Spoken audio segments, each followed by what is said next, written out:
हरिः लोकाभिरामं रणरङ्गधीरं राजीवनेत्रं रघुवंशनाथं कारुण्यरूपं करुणाकरं तं श्रीरामचंद्रम शरणं प्रपदे। मानस प्रेमियों, श्री रामचरितमानस में भगवान के गुणगान वर्णन संग्रह में आपका स्वागत है। पूर्व भाग में बालकांड दोहा क्रमांक 221 से लेकर के 233 तक में आए भगवान के गुणगान का वर्णन सुना। अब आज दोहा क्रमांक 234 से लेकर के 242 तक में आए भगवान के गुणगान का वर्णन सुनेंगे।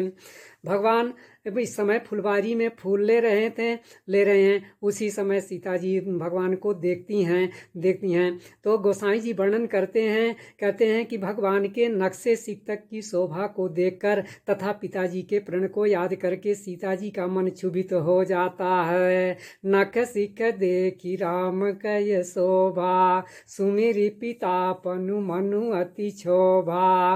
उधर श्री रामचंद्र जी सीता जी के सौंदर्य की सराहना करते हुए दोनों भाई गुरु जी के पास पहुंच गए।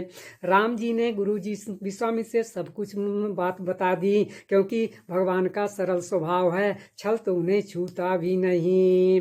हृदय सराहत सिय लोनाई गुरु समीप गवने दो भाई राम कहा सबु कौशिक पाही सरल स्वभाव छुअत छल नाही।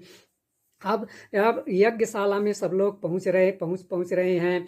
उसी समय सतानंद जी विश्वामित्र जी को दोनों राजकुमारों के साथ पहुंचने के लिए बुलाने आते हैं। यज्ञशाला में सभी बड़े बड़े राजा महाराजा और नगर के सब लोग एकत्रित हो चुके हैं। उसी समय दोनों भाई वहां आ गए तो ऐसा लगा कि मनो सुंदरता ही शरीर धारण करके छा गई हो। राजकुंवर तेहि अवसर आए मनहु मनोहर तातन छाए। दोनों भाई में सुंदर श्यामला और गोरा शरीर है। गुणों के सागर चतुर तथा उत्तम वीर हैं। गुण सागर नागर बर वीरा सुंदर श्यामल गौर शरीरा। गोसाई जी कहते हैं कि दोनों भाई राज समाज में इस तरह से सुंदर विराजित हो रहे हैं जैसे तारागणों के बीच में दो पूर्ण चंद्रमा उग आए हों। राज समाज विराजत रूरे उडगन महु जनु जुग विदु पूरे। गोसाई जी कहते हैं कि जिनकी जैसी भावना रही प्रभु की मूर्ति उनको ऐसी ही दिखी। जिनके रही भावना जैसी प्रभु मूर्ति तिन्ह देखी तैसी। अब किसको किस तरह से भगवान दिखाई दिए, ये सब जो है वर्णन करते हुए गोसाई जी कहते हैं कि जो रणधीर राजा थे उनको भगवान उनको भगवान ऐसे दिखे मानो वीर रस ही शरीर धारण करा गए हों। देखहि रूप महारन धीरा मनहु वीर रसुधरे शरीरा। और जो कुटिल राजा थे वो भगवान को देख करके इस प्रकार से डर गए जैसे मानो कोई भयानक मूर्ति हो। डरे कुटिल निप प्रभु ही निहारी मनहु भयानक मूर्ति भारी। और जो छल वेश से असुर राजाओं का रूप बनाए हुए थे उनको उनने भगवान को ऐसे देखा जैसे प्रत्यक्ष काल हो। रहे असुर छल छोनिप बेसा तीन प्रभु प्रगट काल सम देखा। और जो नगर के वासी थे उनको दोनों भाई ऐसे दिखे कि मानो नेत्रों को सुख देने वाले मनुष्यों के भूषण हों।